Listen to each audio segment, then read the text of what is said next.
नमस्कार साथियों, मैं कृष्णा अपने YouTube चैनल पे आप लोगों का हार्दिक स्वागत करती हूँ। आज मुझे आप लोगों से अपनी खुशी साझा करने का मन हो रहा है। इतने कम समय में दर्शकों ने काफ़ी प्यार दिया। हम सोच रहे थे कि इतनी छोटी छोटी रील्स आजकल इतने लोकप्रिय होते हैं। कॉमेडी का हर एक आदमी को रील्स चाहिए, कॉमेडी वाला फ़नी वीडियो चाहिए, क्योंकि आदमी रिलैक्स होना चाहता है, तनाव मुक्त होना चाहता है, तो हल्का फुल्का चीज़ देख लेता है। तो मेरा थोड़ा गंभीर वीडियो रहता है, तो हमको ऐसा लगता था कि लोग नहीं देखेंगे, लोग नहीं पसंद करेंगे, या देर से पसंद करेंगे, या कम लोग पसंद करेंगे। लेकिन मुझे आप सबों को यह बताते हुए बेहद खुशी हो रही है कि हमारे वीडियो काफ़ी पसंद किए जा रहे हैं और हम एक स्टैंडर्ड तक पहुंच रहे हैं। यूट्यूब के मापदंडों के अनुसार हम धीरे धीरे एक एक मुकाम पार करते जा रहे हैं। तो इसके लिए आप सभी दर्शकों का बहुत बहुत धन्यवाद। आज हम एक हल्के फुल्के विषय पर बात करेंगे कि जब हम खुशी होते हैं या जब हम दुखी होते हैं या कोई भी इमोशनल जो हमारे जो मानव जीवन में जो इमोशन आते हैं, दुख का होता है, एंगर का होता है, हैप्पी का होता है, एम्पावरमेंट का होता है, जीत का होता है, तो ये जो इमोशन है, इसको हमारी जो इमोशन है ज़्यादातर समय में यह अनकंट्रोल होता है, अनसेंसर्ड होता है। अगर सही वर्ड यूज़ करें तो अनसेंसर्ड होता है, यानी कि जो हम फील करते हैं वो हमें दिखता है।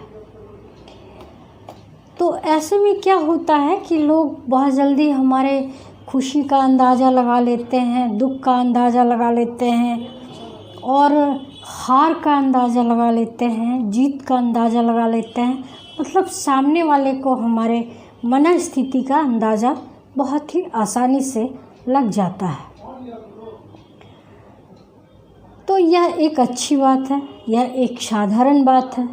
इसमें कोई ऐसा बात नहीं है कोई कि बहुत बड़ा रहस्य है जो हम बताने जा रहे हैं। यह एक अच्छी बात है। लेकिन कहते हैं ना कि हर सिक्के के दो पहलू होते ही हैं। तो ठीक उसी तरीके से जब हम अपने इमोशन को व्यक्त करते हैं तो सामने वाला क्या होता है, जो हमारे प्रतिद्वंदी होते हैं या जो हमारे वेल विशर होते हैं या जो हमारे बैड विशर होते हैं या जो हमसे जेलस रखते हैं, जो हमारे कंपटीटर्स होते हैं, जैसे कि हम बिज़नेस में बहुत ज़्यादा अच्छा मुकाम हासिल किए, अपने मंथ का टारगेट कंप्लीट किए, तो क्या करते हैं हम अपने दोस्तों में साझा करते हैं खुशी, अपने अपने तरीके से, अपने अपने लेवल से खुशी व्यक्त करते हैं। उसमें क्या होता है कि वेल विशर हमारे होते हैं या नहीं होते हैं, इस बात की गारंटी तो उतनी नहीं रहती है आज के ज़माने में। फिर भी अच्छाई कम नहीं हुई है, कुछ तो वेल विशर रहते ही हैं, लेकिन उसमें बैड विशर ज़्यादा रहते हैं, जेलस फील करने वाले ज़्यादा रहते हैं और फिर वो धीरे धीरे कहीं ना कहीं हमको हराने की, हमको पछाड़ने की कोशिश करते हैं। यह एक उदाहरण है दोस्तों, क्योंकि यह हर एक इमोशन के साथ होता है। हर एक इमोशन, अगर आप दुखी हैं, किसी से अपना दुख साझा किए, तो आपके जो वेल विशर हैं वो तो दुखी हो सकते हैं आपके साथ, लेकिन जो आपसे जेलस फील करते हैं वो खुश भी हो सकते हैं।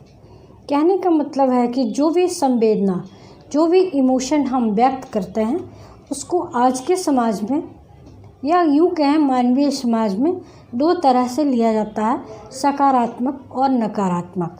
सकारात्मक तो ठीक है, अच्छी बात है, लेकिन जब ऐसे हमारे इमोशन को कोई नकारात्मक लेकर और हमारी हार के हार को कम करने की रणनीति तैयार करता है, तो हमें सावधान होना चाहिए और सावधान हो जाना चाहिए, क्योंकि हम हार जाते हैं क्योंकि हम तो अलर्ट नहीं रहते हैं। हमने अपनी खुशी सच्चे मन से व्यक्त कर दी, लोगों को खिलाया पिलाया, लोग बधाई भी दिए, चले भी गए, लेकिन कौन किस तरह से हमारे अगेंस्ट या हमारे उस जीत को पीछे करने के लिए या आगे हम ना जीत पाएँ उसके लिए कौन सी रणनीति तैयार करते हैं, यह हम नहीं जानते हैं। तो क्या करना चाहिए? क्या व्यक्त नहीं करना चाहिए अपनी खुशी को या अपने दुख को? करना चाहिए, क्योंकि यह एक ईश्वरीय प्रक्रिया है जो कि नेचुरल है, जो कि स्वाभाविक है। मगर स्थिति के अनुसार ईश्वर ने और जीवों के अतिरिक्त मनुष्य को एक सेंसर प्रक्रिया दिया है।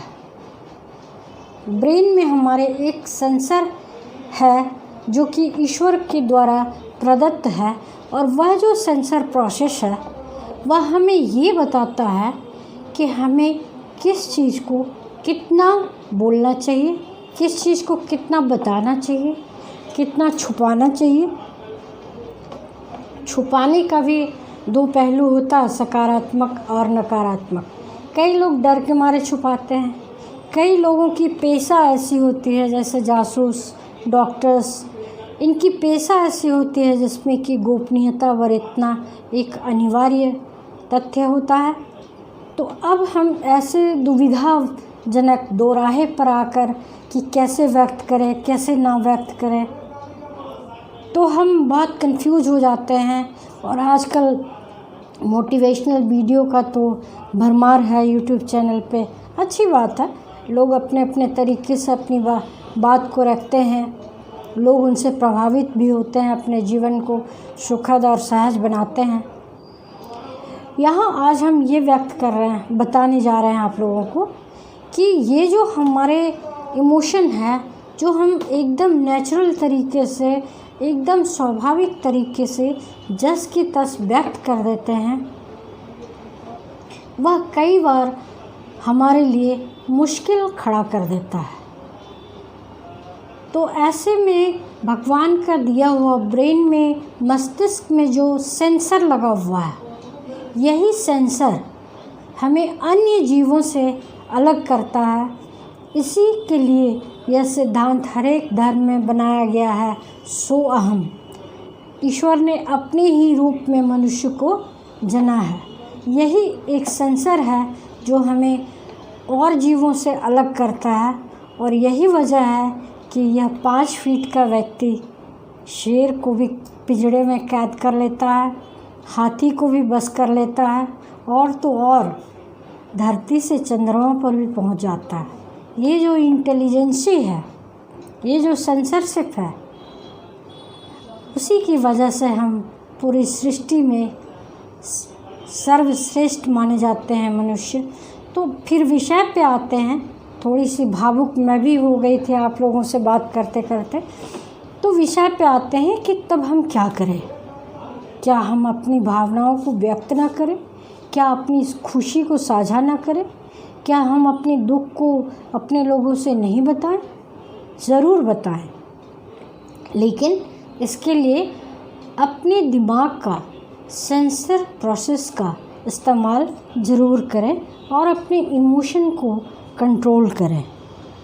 उदाहरण के लिए पुरुषों को यह जन्म से बचपन से सिखाया जाता है कि रोना नहीं है, रोना पुरुषों का काम नहीं है।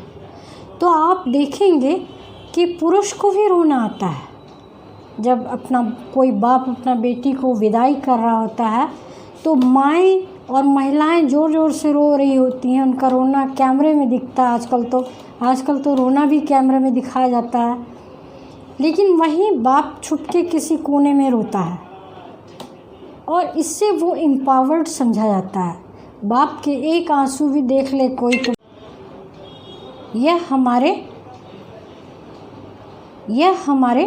ब्रेन का सेंसरशिप का कमाल है। वो अपनी इमोशन जाहिर करते हैं मगर कंट्रोल वे में। ठीक उसी तरह से, यह तो एक उदाहरण था, अनेक अनगिनत उदाहरण हैं इसके। ठीक उसी तरह से हम अपनी जीत की या हम अपनी खुशी की या हम अपने दुख की, जिस भी तरीके का, या किसी को देख के हंसी आ जाने की इमोशन को हम एक कंट्रोल वे में, जितना कंट्रोल वे में हम अपने आप को व्यक्त करते हैं उतना ही हम एम्पावर्ड बनते जाते हैं। जितना ही हम अपने इमोशन को कंट्रोल करते हैं उतना ही एम्पावर्ड हम बनते जाते हैं और लोगों के बीच हमारी एक छवि एम्पावरमेंट की बन जाती है। तो अगर आप अपने व्यक्तित्व को सशक्त करना चाहते हैं तो उसमें यह भी एक छोटा सा योगदान देता है आपके इमोशनल कंट्रोल को, आपके ब्रेन के सेंसरशिप को। सोच समझ के बोलने की यही प्रक्रिया है जो हमें अन्य जीवों से अलग करता है। हर चीज़ हम सोच समझ के बोलते हैं। एक इंटेलिजेंट आदमी सोच समझ के बोलता है। अब कुत्ता तो सोच समझ के नहीं भौंकेगा ना, उसको तो जब भौंकना है, जिस तरीके से भौंकना है वो वैसे ही भौंकेगा। या कोई भी जानवर, बंदर सोच समझ के तो रणनीति बना के तो वो नहीं चलेगा। हालांकि उसकी जीवन की भी, हर जीवों की जीवन की भी अपनी रणनीति होती है। कैसे वो शिकार पे जाते हैं उसकी भी एक रणनीति होती है, लेकिन मनुष्यों में यह सबसे ज़्यादा है। इसीलिए हमें अपने व्यक्तित्व को सुधारने के लिए, इम्प्रूव करने के लिए, सुधारने नहीं इम्प्रूव करने के लिए, सशक्त बनाने के लिए हमें सेंसरशिप का, ब्रेन के सेंसरशिप का इस्तेमाल ज़रूर करना चाहिए और अपने इमोशन को कंट्रोल करना चाहिए और उस पर कमांड होना चाहिए कि कब हम अपने दुखों को व्यक्त करें, कब ना करें, कब हम अपनी खुशी को जाहिर करें, कब ना करें। तो यह एक बहुत ही इम्पॉर्टेंट, छोटी मगर इम्पॉर्टेंट बात है जो कि अगर आप अपने व्यक्तित्व में शामिल करते हैं तो आपको अच्छे परिणाम अपने आसपास में दिखने को मिलेंगे। आपके प्रति लोगों का नज़रिया बदलेगा। आप एक एम्पावर्ड वे में सोसाइटी में अपने आप को प्रेजेंट करेंगे। तो आज के लिए इतना ही। धन्यवाद। विदा लेती हूँ। अगले वीडियो में बहुत ही इंटरेस्टिंग होने वाला है वीडियो। अगले वीडियो ज़रूर देखिएगा हमारा। और काफ़ी दिनों बाद, लगभग 2 हफ्ते बाद ये वीडियो शूट कर रही हूँ, तो बीच में काफ़ी व्यस्त थी जिसकी वजह से, लेकिन अब नियमित रूप से आपको हमारा वीडियो मिलता रहेगा। आप ज़रूर देखिएगा। आज के लिए धन्यवाद। पसंद आए तो चैनल को सब्सक्राइब कीजिए, वीडियो को लाइक कीजिए और आपके कमेंट हमारे लिए बहुत बेशकीमती होते हैं, तो कमेंट ज़रूर कीजिए।